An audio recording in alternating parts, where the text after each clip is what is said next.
अस्सलाम वालेकुम नाजरीन, मैं तो मेज़बान जाम हफीज़ुल्लाह खमड़ा ते तुसां दे पियो HK TV 70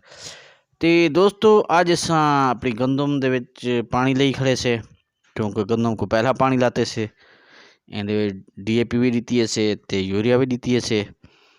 ते मैं क्या नाजरीन दे कटे शेयर करूं कि कितने नी दे बाद इनको वतर लाना चाहिए है।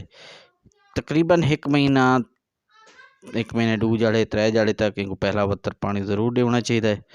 ਜਿਹੜੀ जगह नाजरीन छुट वने तो उत्थां भी भला दाने लग सकते हैं तो बहरहाल भला कणक जा सकती है उत्थां।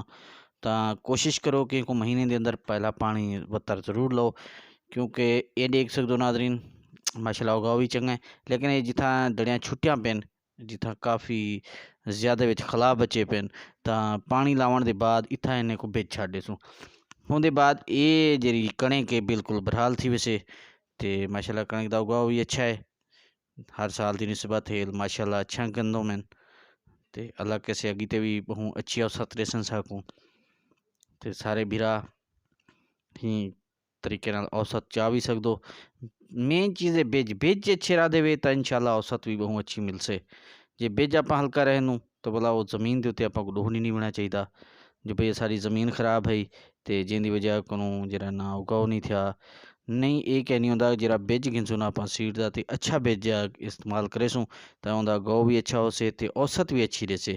काफ़ी आप अपने रखे हुआ घर का बिज चाह तो छड़ देनू तो वो मारिया हुआ होंगे कोई आंदे उही संग जाओ गौ घट थी तो ये नाल वाले क्यारे पानी लगा खड़े ये बेच लावना है ये देख सकते हो नाजरीन तो उन्हें काफ़ी जगह छुट्टी पी है जिथा हूँ मैं बिज मर वेसा थोड़ी देर बाद पानी जो ही थी से उन बाद ये देख सकते हो भला उन्हें बिज मर वेसूँ तो इन तरीके नाल जरा ना डबल बेच थी वैसे तो वो भी तकरीबन 8 दी तक वो भी ज़बरदस्त निकल हमसे तो ये देखो नाजरीन काफ़ी ज़बरदस्त गो है